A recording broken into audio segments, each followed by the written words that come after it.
हैं सीधा मेरे वरिष्ठ सहयोगी राजीव रंजन का। राजीव, सौरभ की रिपोर्ट आपने सुनी ही होगी।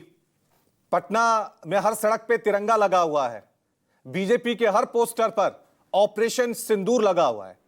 क्या यह माने कि अब बिहार विधानसभा चुनाव में सबसे बड़ा मुद्दा ऑपरेशन सिंदूर होने जा रहा है?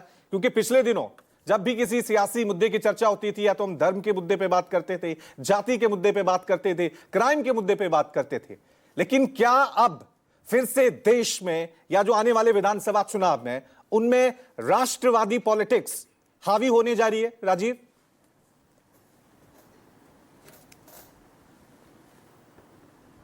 जी बिल्कुल। देखिए, प्रधानमंत्री नरेंद्र मोदी इस वक्त ऑपरेशन सिंदूर के बाद देश के किसी भी हिस्से या कोने में जा रहे हैं तो वो वहां पर एक रोड शो कर रहे हैं, जिसमें जानकारी के मुताबिक पार्टी के कार्यकर्ताओं और जो लोगों को बुलाया जा रहा है उनसे कहा जा रहा है कि वो भारतीय जनता पार्टी का झंडा लेकर के नहीं बल्कि तिरंगा लेकर के आए, और पूरी कोशिश की जा रही है कि इसको राष्ट्रवाद की चाशनी में लपेटकर प्रधानमंत्री मोदी के दौरे को दिखाया जाए।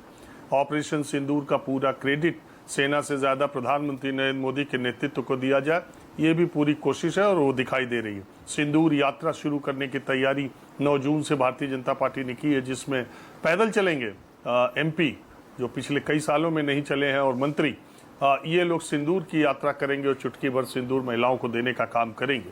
तो ऑपरेशन सिंदूर का पॉलिटिकल फायदा उठाने की कोशिश, और बिहार में इसे ऑपरेशन सिंदूर को प्रधानमंत्री मोदी के नेतृत्व से जोड़ करके इसकी कोशिश बिल्कुल साफ दिखाई दे रही है। आपने देखा कि बड़ौदा के अपने दौरे के दौरान जब प्रधानमंत्री वहां गए थे तो कर्नल सोफिया के कुरैशी के परिवार वालों ने ऑन रिकॉर्ड कहा कि उनको कलेक्टर ने कहा था कि प्रधानमंत्री की उसमें आए, उनके रोड शो में आए, और कलेक्टर ने खुद ही इनवाइट किया था कि आपको आना चाहिए, और सिंदूर और तिरंगा यात्रा जो भी है, तो प्रधानमंत्री के रोड शो में वो भी आए थे। अब सवाल उठता है कि प्रधानमंत्री नरेंद्र मोदी क्या ये पहली बार कर रहे हैं? क्या पहली बार इस तरह का ऑपरेशन या दुश्मनों के दांत खट्टे करने के बावजूद उसका राजनीतिक फायदा उठाने की कोशिश देश में पहली बार हो रही है? शायद नहीं। और जब आप 1971 के प्रधानमंत्री इंदिरा गांधी से कई लोग कई जगह सोशल मीडिया से लेके इधर उधर नैरेटिव सेट करते हैं, तो प्रधानमंत्री नरेंद्र मोदी के सीज फायर के डिसीजन को इंदिरा गांधी के 1971 के युद्ध से भी जोड़ते हैं। हालांकि परिस्थितियां दोनों अलग अलग थी, लेकिन इस मामले में देखिए हमेशा रवि इतिहास अपने आप को स्वयं दोहराता है। अगर आप देखें तो 72 की जीत के बाद जो 1971 की जीत के बाद 1972 में जो विधानसभा चुनाव एक तरफ से हुए, उसमें सबको पाकिस्तान के खिलाफ उस 1971 के युद्ध की जीत को खूब मुद्दा बनाया गया था, और खूब आयरन लेडी के तौर पर इंदिरा गांधी को और उस जीत को पूरा राजनीतिक तौर पर बुलाने की कोशिश की थी।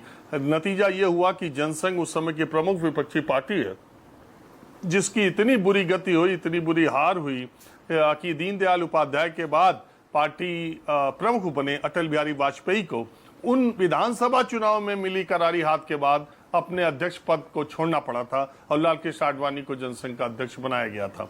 इस बात का जिक्र लाल कृष्ण आडवाणी ने अपनी आत्मकथा में किया है कि कैसे 1971 की जीत को एक प्रमुख चुनावी मुद्दा बनाकर कांग्रेस पार्टी ने उसको राष्ट्रवाद से जोड़कर और पूरी की पूरे विधानसभा चुनाव में उसी लहर का इस्तेमाल किया। तो ये पहले भी होता आया है और अब भी हो रहा है। तो ये बिहार में इसकी कोशिश की जाएगी, देश के अलग अलग हिस्सों में भी कोशिश की जा रही है।